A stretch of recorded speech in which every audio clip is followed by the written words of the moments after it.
All right. Well, welcome everybody to our nightly roundtable. This is going to be a short one since it's Friday night and it's raining like all get up here in McKinney, Texas. And I want to make sure I don't lose the internet connection. But it coming full circle now with the roundtables that we have been talking about the last couple of sessions has been on toxicology. I've only included those toxicological topics that are likely to appear on the National Registry exam. Although the subject matter of toxicology is huge and can include aspirin, Tylenol, alcohol, street drugs, methamphetamines, cocaines, and such, most of them are clumped into what they call toxidromes. In other words, a class of medications or substances that are out there that cause same or similar type of symptoms all the way across the board. Methamphetamine, cocaine, heroin, hydrocodone, Dilaudid, and such like that with the narcotics, the sympathomimetics that I mentioned earlier. These are all toxidromes. And so when you study this material, just know the toxidromes, and there's only 5 major ones, including the organophosphates, that will be tested on. Now, we try to take the things that happen commonly, and so you're going to get called for an occasional patient, whether it's a child or an adult, for antifreeze, which is ethylene glycol. It's that sweet green or sweet blue, depending on what product that you buy, that you find disturbingly on a garage floor that keeps the engines either hot or cold, depending on your environment. Ethylene glycol poisonings, there's about 5,800 a year that get reported to poison control, and probably times 2 that who have been exposed to some sort of ethylene glycol. So your role as paramedic is not only going to be to recognize a person who's going to be at risk for toxicology or poisoning from ethylene glycol ingestion, but in some cases, and it's a small number of cases, but it's still in a small number of cases, there may not be a need for transport. We'll go over some of that criteria at the very end here. So before we get started, I've got everybody here that I can see. And can anybody, or does anybody have any audio or visual issues that I need to address before we start?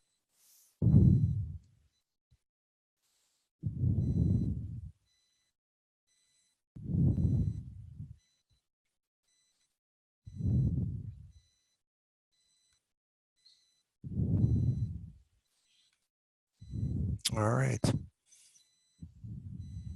Very good. Okay, so let's rock and roll. All right. All right. Let me move all this out of the way. All right.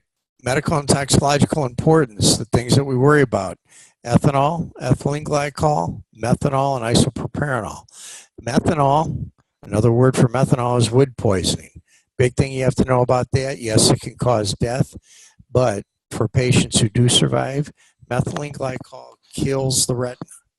It kills all the rods and cones in the optic disc, the fovea, and places in the retina where we distinguish both color as well as black and white.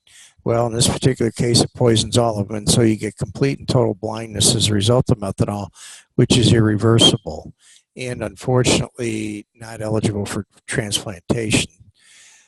Patients for a long time that turned to methyl alcohol only saw the word alcohol on the side of a wood barrel. Methanol used to be stored in wood barrels and such, and it's used as a cleaning solvent and such. And it can also be used to spread over plating and metals and such, and then quickly burned off with flame to take off whatever you're trying to take off. In most cases, paint, sometimes oxidizers and such. But methanol still does have a lot of uses. Ethanol, of course, is your regular bar, streets. Go to Specs Liquor, go to Goodies Wine and Liquor, whatever you do. Ethanol is the ingestible form of alcohol that everybody is aware of, sometimes painfully aware of. Now, isopropanol is a type of alcohol that we use both as an antiseptic as well as a coolant. You put it on your arm, it'll cool off the body. If you put it on a wound, it will sterilize the wound. It's 70% alcohol. 100% alcohol is not as good as antiseptic as 70% alcohol. It seems to be contrary to popular opinion, but it has to do with what alcohol does to the bacteria by making it shrink, destroying the cell membrane, and then the 30% water that is present rushes into the cell and blows up the cell. 100% alcohol will just shrink the cell, but there's nothing there to kill the cell. So isopropanol, isopropanol is 70-30, and that's the best bactericidal combination of alcohol and water. The presentation today that we're going to talk about is ethylene glycol, which is antifreeze. And the ingestion of ethylene glycol can be fatal. Not so much the substance itself, but once the body gets a hold of ethylene glycol, it converts it to other toxins. So antifreeze by itself is not per se poison, but what the body does with it turns it into a horrible poison, which is then fatal to the unfortunate person who ingests. So big, clear distinction. One of the reasons why pets do pretty well with it is that their livers are just a little bit different, cats and dogs both. They may lap up a little bit. Sometimes it does kill them. For the most part, pets do pretty well with it, but they're attracted to it because it's pretty, it's green or blue, and it actually tastes sweet. Okay, so it's antifreeze, and boiling and freezing points are all a big part of it. Fluorescence. Fluorescein dye is added to radiator fluid to help mechanics identify the source of a radiator leak. So that's why it's a pretty blue or it's a pretty green. Normally it looks like water, just like everything else in the world does. But they add the pretty blue stuff, and the beauty of it, although not horribly reliable, it's fun when it happens, is that when a person swallows or ingests ethylene glycol, we get them into the emergency department, put a Foley catheter on them.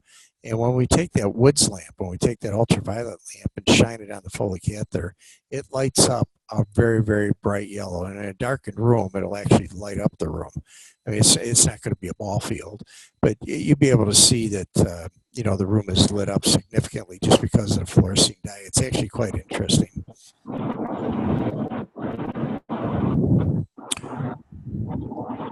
right, the problem with ethylene glycol is that once it's ingested, it has to be converted to its toxic substances, and that can take anywhere from 2 to 6 hours, and sometimes up to 12 hours. Let's see, Jonathan, I'm picking up feedback on your microphone. Man, yeah, no, it happens. My microphone's probably the lousiest anyway here, so I probably picked them up because I got a cheap microphone. All right, after a period of time, after they swallow this, they don't act intoxicated. They don't act, you know, like they're falling down all over the place and such. It does satisfy their need for alcohol for the moment, especially in chronic alcoholism where patients are craving any kind of alcohol to stay out of DTs. However, at some point, they start developing mental status changes and then shortness of breath and difficulty breathing.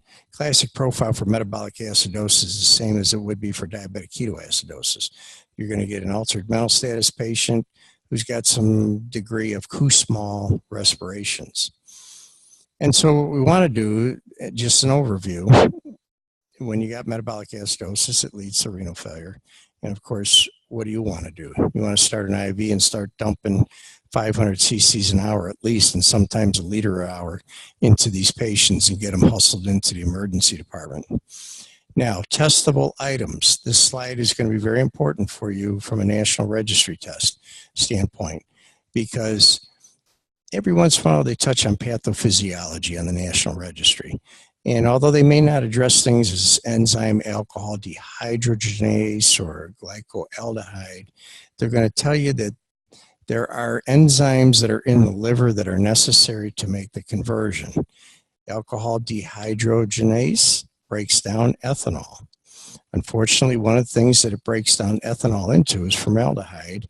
And if anybody's ever been intoxicated in their life and woke up the next morning feeling like hell with a headache, it's the formaldehyde component of the breakdown of alcohol that causes the bad symptoms. And enough formaldehyde can cause nausea and vomiting up until the time you're able to clear the formaldehyde, which is generally a full 24 hours afterwards. So how do you prevent that? Don't drink. There's no other way to prevent it. We don't have any magic substances out there. Flushing the patient out with IV fluids and such can expedite the process. So you'll see some days the next day when patients come in the emergency room, nausea and vomiting after binge drinking. I'll put a couple liters of fluids into them, cock them in a corner for a couple hours, and give them some Phenergan to help with their vomiting, and we check on them 2, 3, 4 hours later to see if they've gotten any better. Although it's a nice way to get over an alcohol intoxication or a hangover, the emergency department plus IV fluids plus my fee turns out to be a pretty expensive evening for the patient. So through the interaction of all these enzymes and such, and I'm talking a little bit long on here to give you an opportunity to kind of sort of study the slide carefully, but just to give you background, there's a profound metabolic acidosis. I can get your pH down to 7.1 pretty easily, and it's because one of the breakdown products is glycolic acid, and this is testable. Glycolic acid in circulation is a highly acidic substance, pH of 2, pH of 1, something that you only find in the stomach. And when it starts circulating, it really, really starts dropping the pH down. And this is what causes a lot of the renal issues that a patient has. Once the glycolic acid is fully circulated within the body and it obtains what they call a large volume of distribution, another set of enzymes come in and turn into glyoxylic acid, and then oxalic acid, and this is the terminal event. Calcium oxalate crystals form, and if anybody here has kidney stones, they recognize calcium oxalate crystals. Calcium oxalate or oxalate in itself forms a majority of the kidney stones that are out there. There's 4 types of kidney stones. Calcium oxalate is one of them, and this forms a majority of the stones out there. It's usually related to having increased amount of red meat and such that circulates after digestion of a big steak. A person who's got a little bit of a kidney or liver issue will have a buildup of oxalate, and after a period of time it binds with calcium and can actually form kidney stones. But in this particular case, in the setting of ethylene glycol toxicity, we've got these calcium oxalate crystals that deposit very rapidly in the kidney, not slowly like you would if you ever eaten too much red meat, but very rapidly. And these crystals then do 2 things.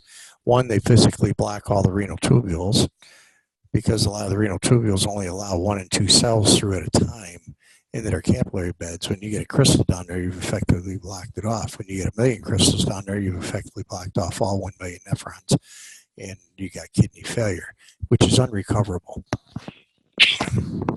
Second is, of course, oxalate binds with calcium. And if you've got enough oxalate binding to calcium, your serum calcium levels are going to drop. Low calcium levels produce tetany. High calcium levels produce paralysis or flaccid paralysis. And so hypocalcemia becomes a very treacherous situation, because what happens when you got low calcium? You got prolonged QT intervals. And the prolonged QT intervals, if you remember from your cardiology, one of the differential diagnoses is hypocalcemia, and this can be particularly treacherous. Calcium is required to oppose the action of potassium in the heart. If potassium runs unabated, in other words, there's not enough calcium, then the potassium is going to have more of an opportunity to depolarize the heart. Depolarized heart means VFib, VTAC, and more often than not pulseless, and it's the terminal event, is too low of calcium. So a lot of these patients, especially when you call into my emergency room and you say, hey, this guy ingested ethylene glycol 12 hours ago, and he's shown all kinds of arrhythmia changes, but his prolonged QT interval is huge. I'll order calcium for the patient and a couple liters of fluid to be dumped into the patient right away.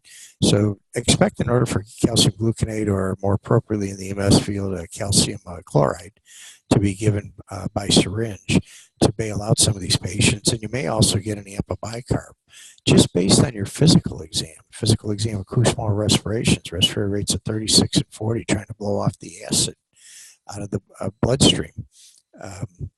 Trying to balance your pH. Respiratory system is the first and fastest way to help you continue pH balance in the blood, because you're able to either slow down your respirations and maintain carbon dioxide, which is an acid, or you blow it off. And subsequently, hydrogen ions become a big part of that acidosis process, and you get the metabolic acidosis. Too much acidosis makes myocardium very weak, and you're very susceptible to depolarization from the potassium. So, just in review, look at the slide again, and just know that we've got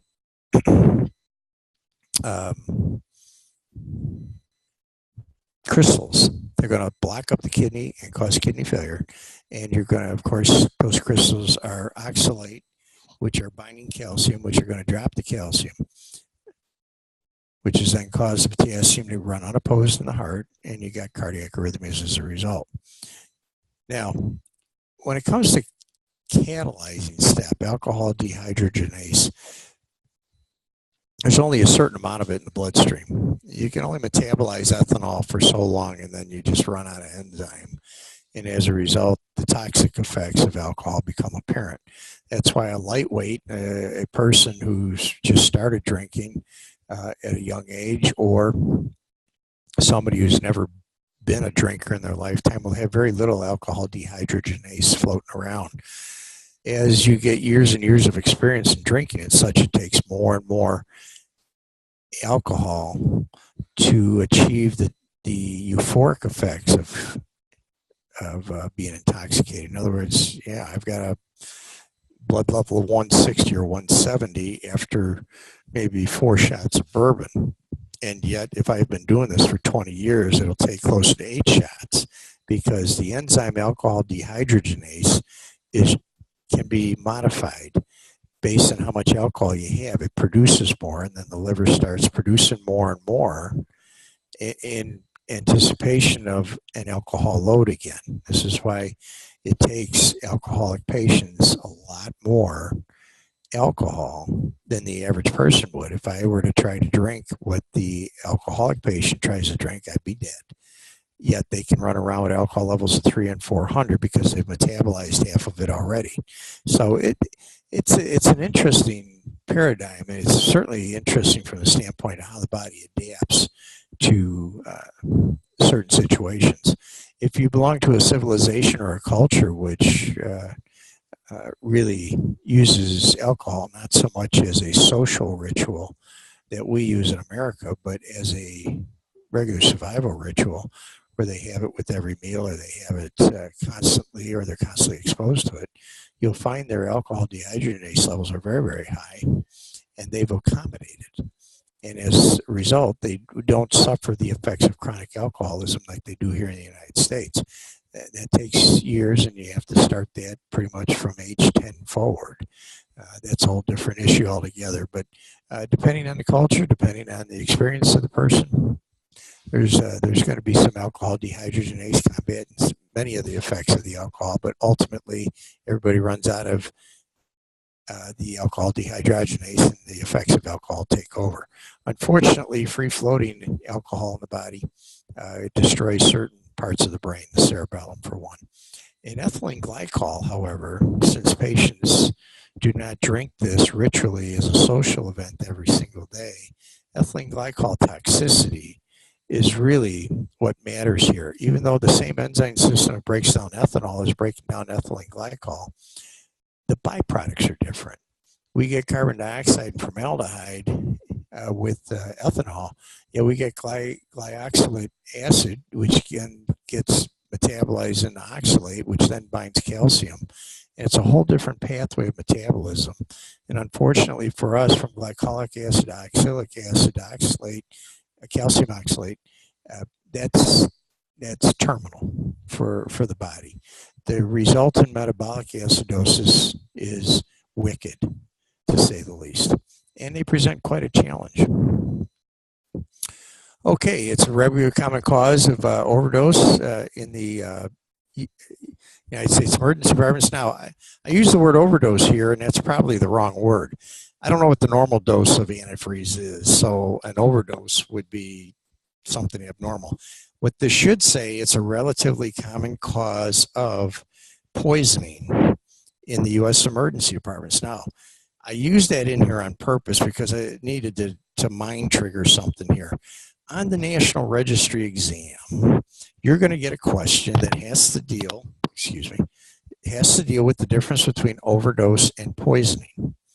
Overdose results from a medication or a substance that has a normal therapeutic dose or a range of normal dose that has a therapeutic effect in the body to either treat or at least diagnose a condition. Poisoning is a substance, no matter what amount that's taken, that has an adverse effect on the body. So if I take Tylenol, 2 tablets by mouth right now, I can cure a headache. If I take 30 Tylenol right now, I can poison the liver, and that would result in death. That's an overdose. That's a true substance overdose. Whereas ethylene glycol does not have a medicinal use, so when you ingest, it's actually a poisoning. I need for you to know the difference between the two because one or both questions could appear in a test question on the National Registry. All right. 5,282 exposures were reported to poison control, probably times 2 that, to actually reported to the emergency room, and subsequently it remains a fairly significant problem. Interestingly, many of them are children. We've got between the ages of 6 and 19 years of age, if you consider a 19-year-old a child, which if they're drinking ethylene glycol, I would probably consider that to be not intelligent. But you got almost 1,000 people between 0 age and 19 years of age ingesting. But clearly 3,942 of those in 2015 clearly had some sort of exposure. And then these are the actual breakdowns of how that happened. 773 minor outcomes, and then they went to moderate and then severe, and then of course there was 10 deaths. From 2007 to 2014, 106 deaths. So you can see it's not a huge cause of mortality in the country, but it certainly causes a lot of illness. And certainly if the severe outcomes, if they've destroyed their kidneys and go on dialysis permanently, I would call that a severe outcome. Your job as a role as a paramedic is to try and save the kidneys as best you can by giving IV fluids into them. And we can talk about some of the treatment a little bit later. But the other thing you have to ask yourself is, how did this happen? Children, pretty easy. It's sweet, looks pretty, they taste it. Adults, they accidentally take a swig because it's in the wrong container, spit it out, no big deal. But what do you do with the guy who's trying to commit suicide, or worse yet, substitute ethylene glycol for regular ethanol? Big issue. All right, so what are you going to do in your history taking? First things first, what did you take? If you strongly suspect ethylene glycol, then it's going to be the timing is the most important thing.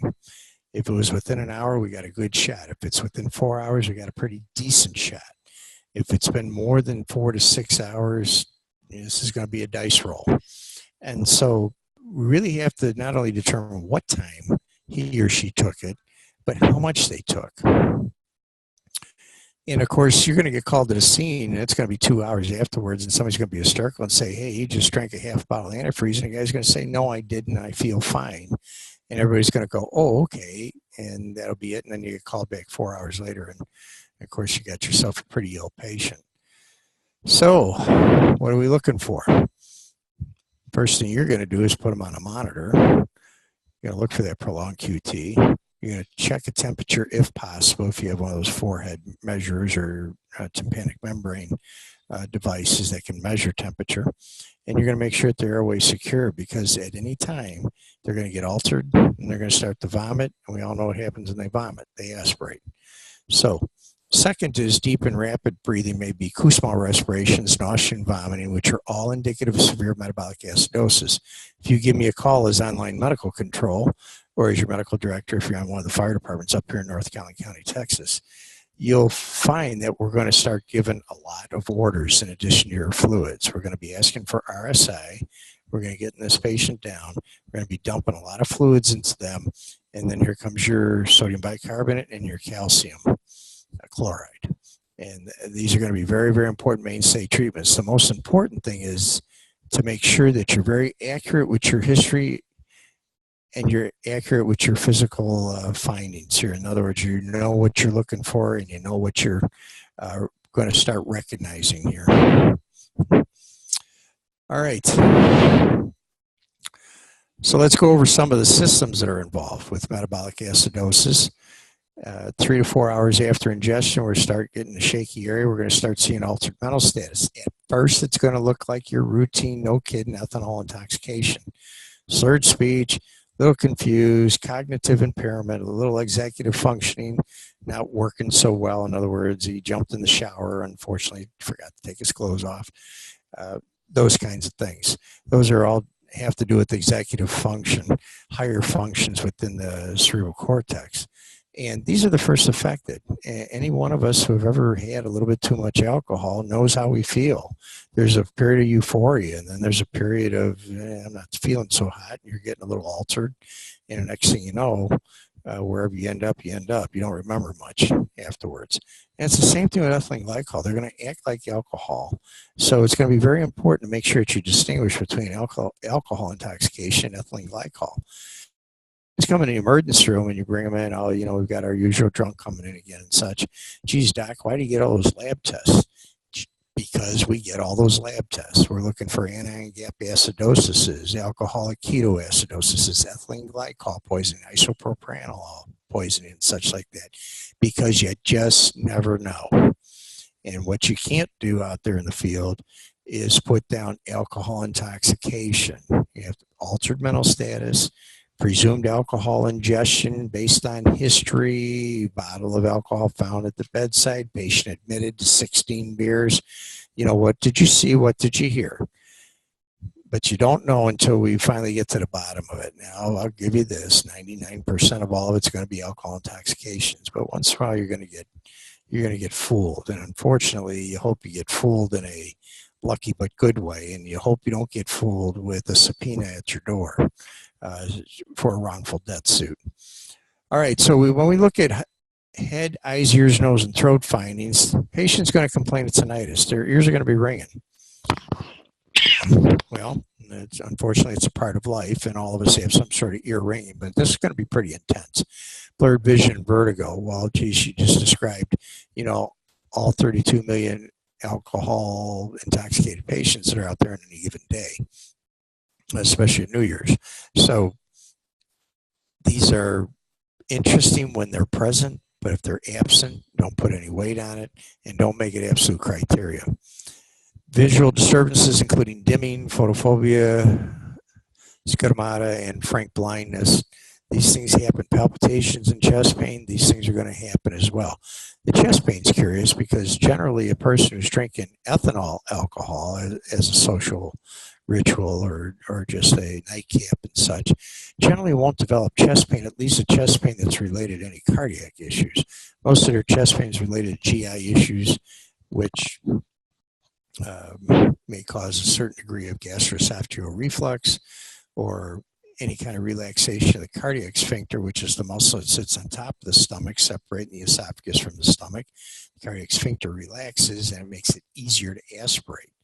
When you've been alcohol intoxicated and you're laying flat on a bed, all of a sudden, sometime during the night, you feel that burning coming up the middle of your chest. Hell, that's acid coming up. That cardiac sphincter, just like your brain, got snowed under.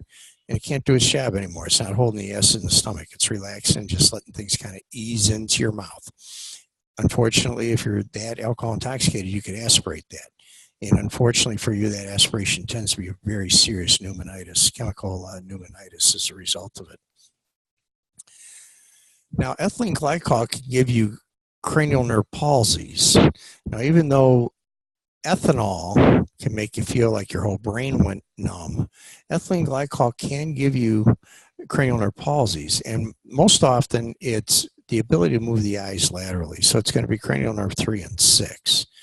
Of course, 3 is going to be responsible for upward movement of your eye, downward movement of your eye, and medial movement of your eye. You could get some trochlear, cranial nerve 4, but it's mostly 3 and 6. The cranial nerve 8, when you're hearing tinnitus, the ear ringing, it's not really a cranial nerve palsy. However, you should be aware that tinnitus in combination with a person who's not able to move their eyes in a normal fashion causes real concern for ethylene glycol ingestion. When you have somebody who's ethanol intoxicated and you have them check extraocular movements, you may get some shaky movements, some what they call nystagmus, but you're not going to get paralysis. And a cranial nerve palsy is a very serious finding. Okay, so lethargy, stupor, coma may occur in severe metabolic acidosis, particularly with the toxic ingestion. That would be the neurological. Down here, cardiovascular, as the acidosis progresses, the patient can get into fatal ventricular arrhythmias. Again, the prolonged QT interval, because of the low calcium. Calcium is not there to oppose potassium. Potassium is a strong depolarizer, and subsequently, your heart just fibrillates, just and out of the clear blue sky. Some of your transports to the hospital for patients with late ethylene glycol, paramedics and EMS in the past have described these patients as talking to 1 minute VFib the next, which necessitates the cardiac monitor all the way through. Okay. When we talk about reduced cardiac contractility, this is the same for alcohol. This is why people who are involved in hazing and such, they have to drink a whole bottle of alcohol, become intoxicated. That onslaught of alcohol, especially in somebody who can't handle that level of alcohol and such, actually causes hypotension, congestive heart failure, and that's usually what kills these fraternity people that have to undergo this idiot ritual to drink alcohol. In other words, to prove something. I'm not sure what they're proving. But what they've done is they've inadvertently killed many fine college students as a result of this. And you should know, if you drink a whole bottle of alcohol down, you're not experienced in drinking alcohol. This is what happens: CHF and then ventricular dysrhythmia. And it happens within a very short period.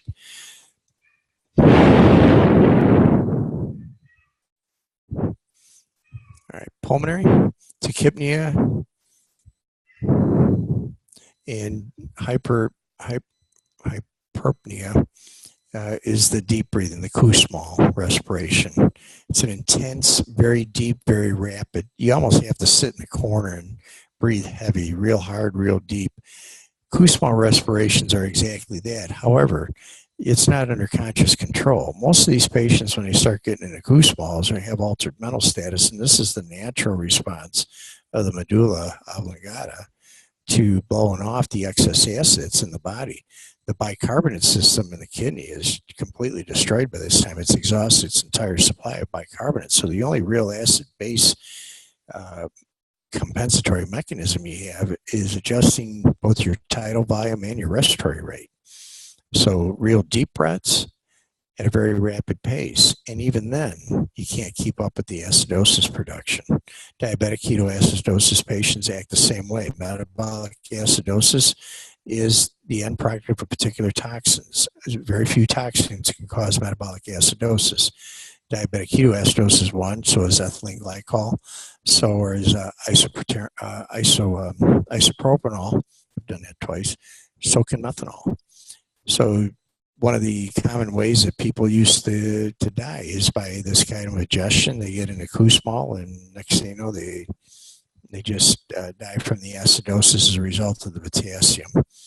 being unopposed by calcium, which is no longer present. So I think we've hashed that one to death. All right, so here we go. The initial therapeutic goal for patients with severe acidemia is to raise the systemic pH above 7.2. Why do I teach this now? Why do I say this now? Because the day is coming very soon, and we're piloting some of this in North Collin County, where you have instruments that can give you all of this information. Right now, we teach you to stick the finger and put it in a glucometer and look at it, and here comes the number, glucose.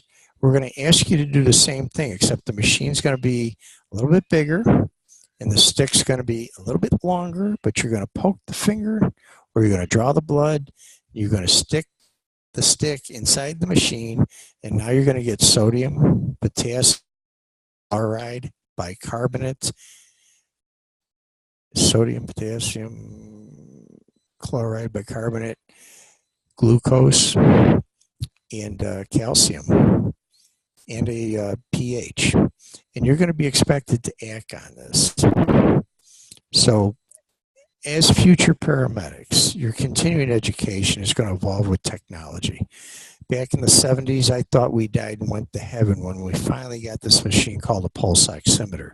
Of course, it was as big as a laptop, and it wasn't really portable. You had to actually get them in the back of the ambulance. Now they got little finger things you can walk all over the place with. Well, it's the same thing with technology in EMS.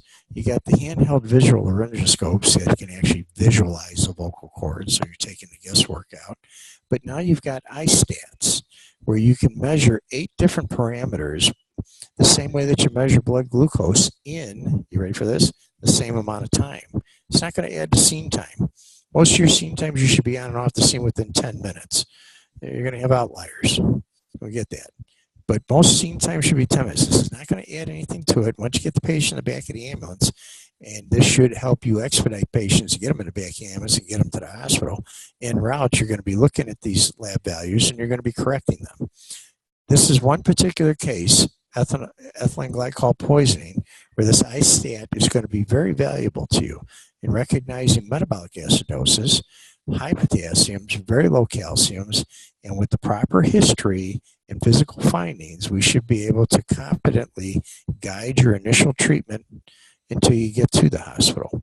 For those of you who say you're only 5 minutes away, it doesn't happen. Never happened. Patient called, it took you 5 minutes to get on the scene. It took you 5 minutes to find them. It took you another 5 minutes to evaluate them, put them on a stretcher, and get them into the position where you can put them downstairs. Another 5 minutes to get them in. You're 30, 40 minutes into this thing already. The patient's condition doesn't start getting worse when you arrive. It got worse when they picked up the phone. And so don't get sucked into some of the laziness that happens out there when we're just around the corner. Yeah, okay, fair enough. But if you're unfortunate, or if you're one of those fortunate paramedics who are being trained to a higher level because you live in a frontier or a rural county in anywhere USA, and your travel times to a hospital could be greater than 30 minutes from the time you pack them up on the stretcher till the time you hit my door, you're going to be expected to be doing these iStats and such. Back to ethylene glycol. Here's an opportunity where the iStat will really become huge. Diabetes, ethanol poisonings, any person that has altered mental status, renal failure patients, overdoses of medications, apoplexy, cardiac dysrhythmias such as torsade, which could very well give you an indication based on acidosis, high or low potassium, and you're counteracting potassium with magnesium.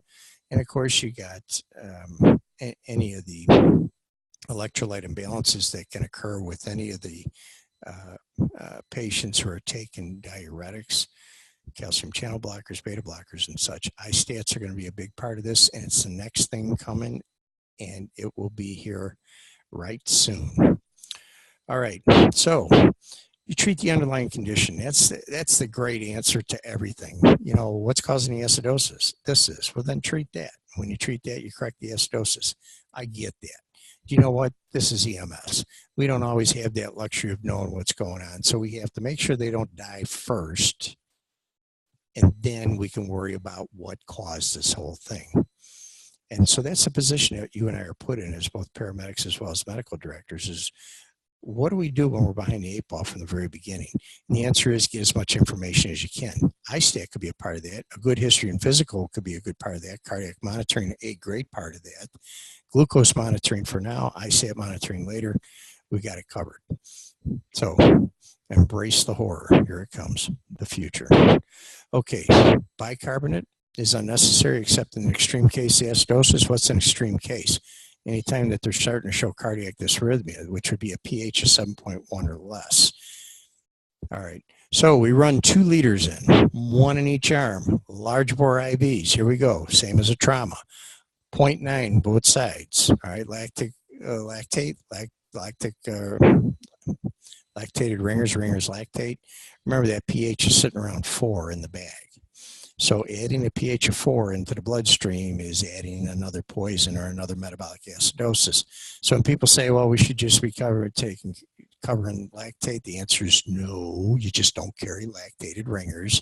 You have to carry 0.9. pH is somewhere closer to 6 or 7, but remember pH is semi-logarithmic. So it's going to be 100 times less acidic than a pH of 4, if you understand semi-logs.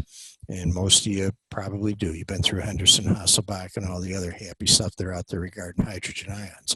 So you should be carrying 0.9. If you want to carry lactated ringers for the OB patients, fine. But any system that carries LR without carrying 0.9, have their medical director give me a call so I can assess whether or not they're real doctors. All right. All right, cardiac arrhythmias are caused by acidosis. The use of sodium bicarbonate should correct the arrhythmia. So if you're starting to show arrhythmia with these patients with a confirmed history of ethylene glycol, or at least a pretty darn good history of ethylene glycol, you're seeing cardiac arrhythmia and Kussmaul, I would order the bicarb. That may or may not be part of your protocols, but you've got that other option. You got $10,000 worth of radio equipment here. Pick up the phone and call one of us in the emergency room. We'll give you the order for the bicarb. If you're calling a competent center that's got board certified ER docs, we'll give you the order for the bicarb. It's the only way you're going to prevent ventricular arrhythmia here from progressing into a lethal ventricular arrhythmia, i.e. VTAC or VFib, which is pulseless. Okay. And then, of course, you've already made a decision for rapid transport. I said this was going to be a short one. I lied. We're running into 50 minutes here already. So watch the obtunded ethylene glycol patients. Know that when they get obtunded, they're going to die, and they're going to aspirate. They're going to make a mess of your ambulance. Best thing you can do for these patients, intubate them. They'll make a mess of the ambulance. They're not going to make a mess out of you medical legally. Okay. So protect their airways at all costs. Once they start getting altered mental status or once they start vomiting, it's best to put them down with a non-depolarizer. Forget the succinylcholine. Remember, we got a potassium-calcium shift going on here. Succinylcholine is only going to make that potassium shift worse. So a non-depolarizer, rocker vecuronium, get the etomidate into them. If you want to use ketamine, have at it. Get them tubed. And then when you obtain intravenous access, if you don't have ISTATs yet, most of us don't, you draw a couple tubes of blood so we know at least where to start. We get a venous gas and electrolytes off any tube that you draw. I mean, it's, if you carry around a couple tubes, just so we know where you've been prior to you starting your IV fluids and such. Okay, activated charcoal, keep it in the box. Epicac, definitely keep it in the box. As a matter of fact, Epicac should probably be thrown out now. I don't know of any competent EMS system, competent EMS system of board certified emergency physicians who are board certified EMS medical directors that allow Epicac in their boxes anymore. We've all been taking them out. We've had them out for 2015. Took them out finally in 2015. You're going to start your 0.9 normal saline at about 500 cc's an hour. I may order, depending on hypotension or whether or not it's there or not, or how far along the patient is in their syndrome, I may order 2 liters to be given over 1 hour, like right away, like dump it into them. This is going to clear and it's going to keep the crystals from forming bigger crystals in the kidneys by having lots of fluids in there circulating around, and perhaps we can even save the kidneys with this flush. Remember, you've already got them tubed. And then bicarbonate, of course, to correct any acidosis. If they're Kussmauling and they're altered mental status, I'm all over it. We'll give you an order for bicarb. Okay, and then of course, transport. Now, don't transport to the local freestanding ER, and don't transport to the local clinic. My doctor's over here. I'm going to go to this clinic. You have to go to a real deal hospital with a real deal ER and intensive care unit, and preferably one with hemodialysis, because these patients' kidneys are going to shut down, and you're going to need to do that to get dialysis. Now, would I go 60 miles down the road for somebody who's got hemodialysis? No. This is an instance where you can park in the a competent hospital, and if they don't have dialysis, they could stick them on a helicopter and ship them once they get them stabilized. In other words, get the acidosis under control and everything. So hemodialysis is a consideration, and if two hospitals are equidistant from each other from where you're at, you know, I'd go to one that's got the hemodialysis with an ethylene glycol ingestion, but you know, it's a thing, but it's not an essential. Okay, and do not delay transport. As a matter of fact, once you identify the ethylene glycol, get them in the ambulance, start heading in. Okay, when can you not transport these patients? This will be the last item we cover, and I promise I'll let you go. The absence of symptoms is not good. That cannot be your determinant for whether or not a patient stays at home. In other words, accept an AMA. A child gets something in, tastes a lick, 10 cc's, they spit it back out, they vomit, and they've been okay. People who took something 24 hours ago, well, we all know ethylene glycol is going to clear within 10 to 12 hours. So if they have any symptoms after 24 hours, I'm going to let them go from the ER. If the patient doesn't want to go and it's been more than 24 hours since they drank ethylene glycol, if they don't want to go, don't take them. It's not something that you have to get an EDO from a police officer and say, hey, look, we got to take this guy. He's got to go. And even then, if he's conscious, alert, and oriented times 4, most police officers aren't going to let him go to the hospital anyway. They're going to say, yeah, they have a fundamental right to stay at home and be stupid. But in this particular case, if it's an accidental one, they just got to swig and spit it out and such like that. These aren't people that we were really interested in the emergency department. However, if there's any questions, call. Get it on the recorder, get it on tape, get Frame's name on the recording and say, hey, this is what was described to us by the patient. What do you think? The patient doesn't want to come, I'll accept the AMA. It's not a problem. And we don't have to EDO these people. All right, we are at the end of the slideshow. Ethylene glycol is testable. It will be tested on your National Registry exam. It may be anywhere from 1 question to 3 questions. And it's mostly going to have to do with the toxicology and the pathophysiology surrounding it. Fluids, bicarb, calcium, prolonged T waves, all a big part of ethylene glycol. Most importantly, the metabolic acidosis. But watch the pathophysiology of ethylene glycol. All right, does anybody have any questions?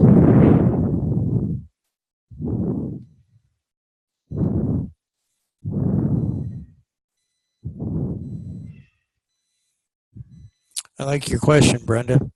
Calcium oxalate is the toxin in houseplants, the gum cane. Want to do the same thing in that case? Toddler chewing on a plant, developing symptoms. Yes, absolutely. Get them in. Get them in. Another thing that's poisonous to children as well as pets is what's that big Christmas flower that they're big in red or they're big in yellow. It slips my mind. Anybody remember?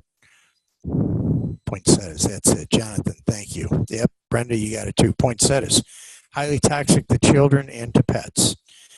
Unless you're got good control over everybody and they're not going to crawl up to the poinsettia and start gnawing on it, I keep them out of the house. If they're pretty and you can keep everybody under control, have at it. But they can be poisonous to both children and the pets as well. Whether it's the same mechanism here or not, I never took the time to really look into it. I probably should. All right, if everybody's good, and I can see that everybody is good from here, if you have any If you have any questions, you can email me. I'm going to give it to everybody here right now. If you want a copy of these slides, I'm happy to post them on the, well, wait a minute, they belong to the PERCOM. Yeah, they'll be on the PERCOM website. But if you have any questions or comments, you got any private questions or comments, fire them off at jeframe@comcast.net. I'll get to them as soon as I can, but I do promise you an answer. And if you guys have nothing else, I think we're going to go ahead and terminate. So y'all have a good evening.